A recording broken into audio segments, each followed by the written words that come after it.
Hello and welcome back to my channel, Craft Time by Casey. I am Casey and today I'm going to be making a lanyard or badge holder, whatever you like to call it. And in particular, I will be making this gray and white one right here. And I will say, a long time ago, kind of when I started making jewelry, I remember when I first got a job, they gave me one of those cloth lanyards to hold my badge, and it just felt very, very plain. And of course, they're okay and they certainly function, but I just wanted something, a little nicer, a little dressed up. And I remember kind of looking online and finding one, and I purchased one. And I remember when I started making jewelry thinking, I can do this. And I just started making them. And I just think they look so much nicer than the cloth ones. And I think that if you have an office position or maybe a teaching position and you don't necessarily want to wear the cloth ones that are given to you for free, then this is the way to go. It's just a little bit nicer, almost makes you look like you're wearing a fancy necklace that functions as a badge holder. And even the lobster clasp on this one, of course, has that little grooved extra design, just that little flourish. I think that it looks really, really nice. And of course, I've sold them ever since, and if you want to look on my Etsy store, I have all different kinds of lanyards. I like just kind of taking it that extra step just to look nice. So if you want to check that out, you can. And if you want to see how this lanyard came about, then stay tuned.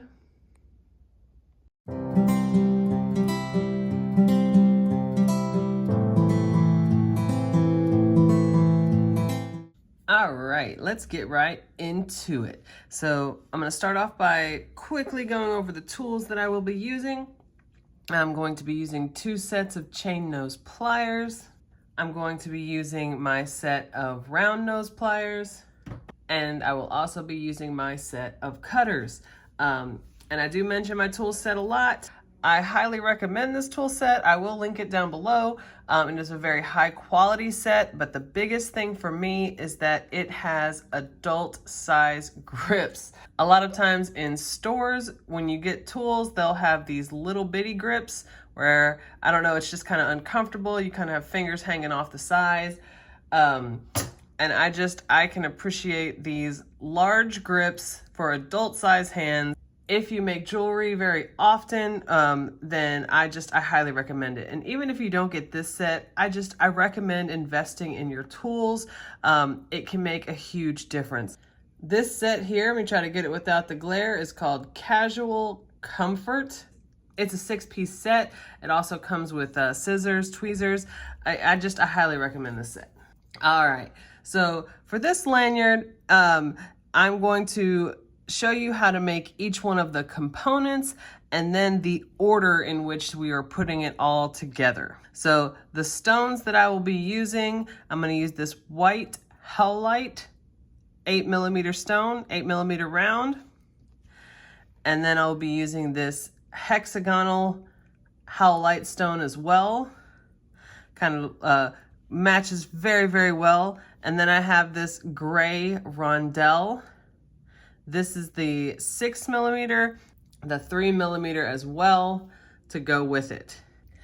And then in my design, I have 3 size jump rings. I have the very large 15mm jump ring, and then I have the 8mm jump ring, and then the smaller 6mm jump ring. And then this chain that I'm going to be using, I purchased this at Hobby Lobby because I really, really like this chain. It's very, very sturdy. And the bead caps that I will be using are this flower pattern. And then I have this 30 by 15mm lobster clasp. And this is going to be the badge holder for the lanyard at the bottom. I also have a key ring right here. I like the kind of grooved pattern that's on there. It just adds a little flourish. And then I have the 15 by 8 millimeter lobster clasp that is going to be in the back. All right, so let's start putting it together. We're gonna make each component. I'm gonna have an eye pin right here, and we're gonna go small rondelle, bead cap facing up, larger rondelle, bead cap facing down, and small. So that right there is the pattern. And when I make my loops, I try to have the top loop and the bottom loop facing the same direction. So I'm gonna have it over my finger, just like that, where it's kind of up and down. Place it on my finger and then hang on to the beads.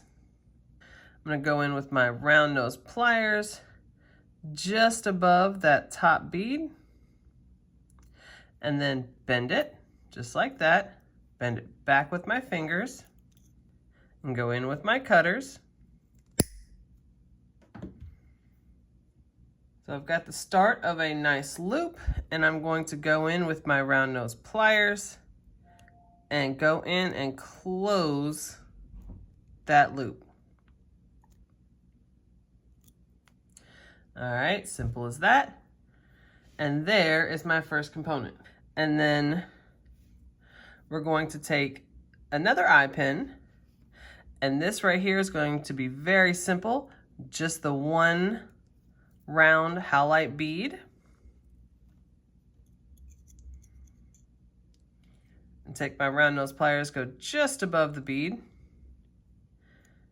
bend it back with my fingers, go in with my cutters,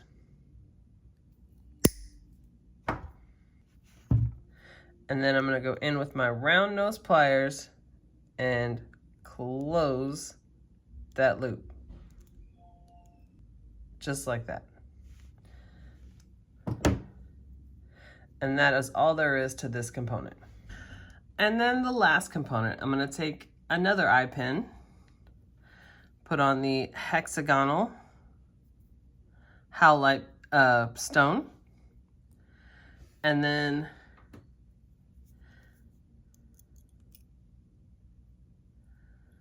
go in with my round nose pliers, bend it back with my fingers, go in with my cutters,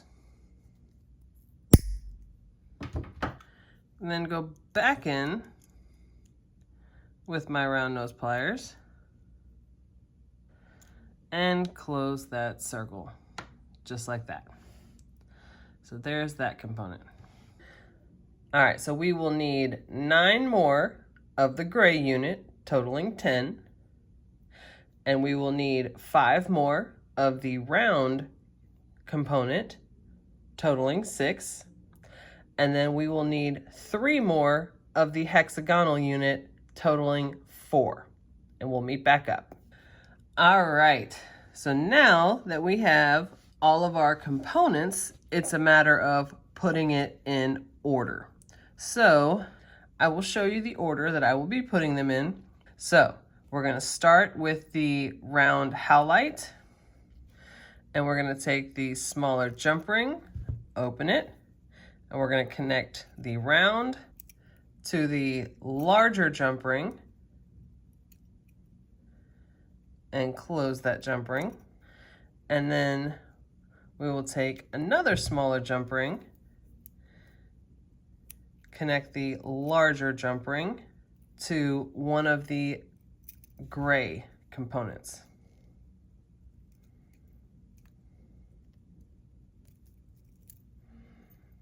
All right, so here's what we have so far. And then the middle-sized jump ring, you will connect the gray to the hexagon,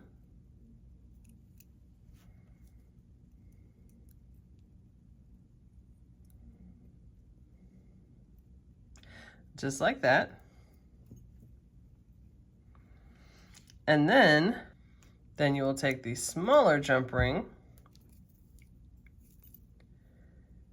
and connect it to the large jump ring, largest.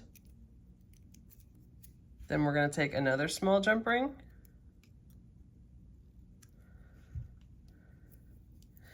connect it to the other side of the round, and then connect it to another gray one.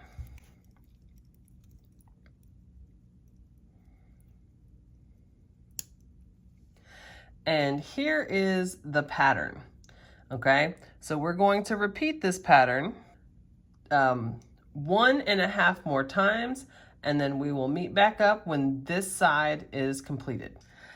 All right, so here is one side, and of course, since this is gray and my mat is gray, I see that the beads kind of get washed out, but there is the pattern for one side. And this particular portion is almost exactly 12 inches. It just goes over just a little bit. So the design element of this lanyard is about 12 inches on one side. So again, there is the pattern for one side. I like to kind of have that back and forth between the hexagonal and the round with that rondelle in between, and that way the rondelle is in between each one. All right, and now what we need to do is duplicate this. All right, so here it is, both sides of this lanyard. Okay, so now we're going to connect the parts to complete it. So all right, so we're gonna be starting up here at this point with the round howlite beads, and we're going to be connecting them to the pieces of chain, because those are going to be what goes around the back of the neck. And for me, each one of these pieces of chain is about 3¼ inches. So I'm going to be using one of my smaller jump rings.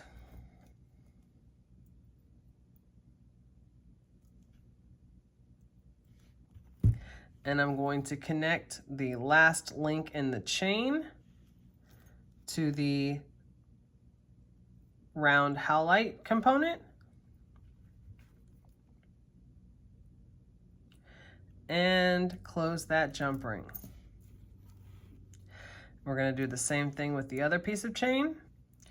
All right, so now we're going to move this down, and now we're going to put the clasp on. So we're going to have jump ring on the other link, the other last link, and the smaller clasp, of course. This is the clasp that connects at the back of the neck.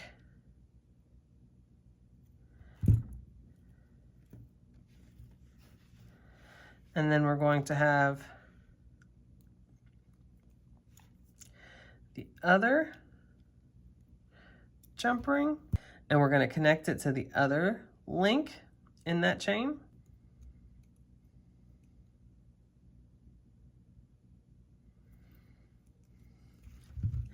And of course, these are the two that connect in the back, just like that. And now we're going to go to the other end.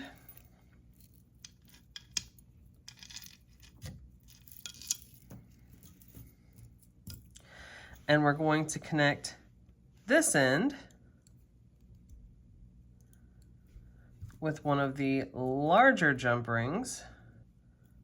And then this jump ring will connect with that center smaller jump ring, large lobster clasp and key ring of the lanyard.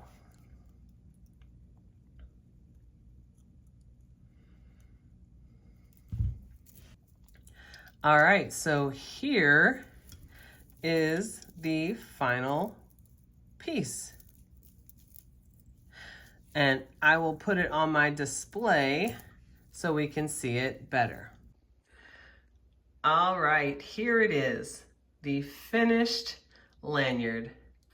And I will tell you, this finished piece here is exactly 30 inches long.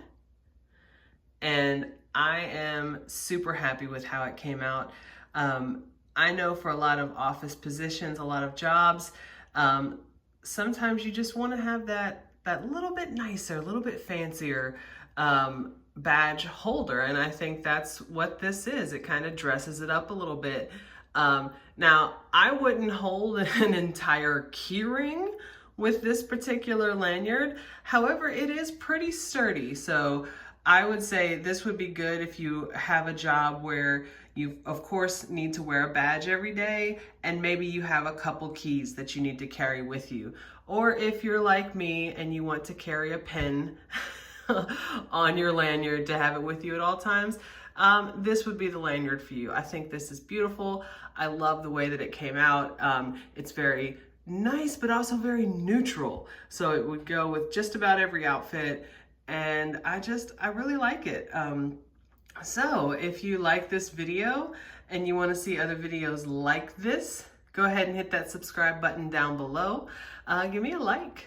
Leave a comment. I would love to hear your opinion of this lanyard. And I just love reading your comments. You guys are so kind. And I definitely look forward to seeing you in the next one. Bye.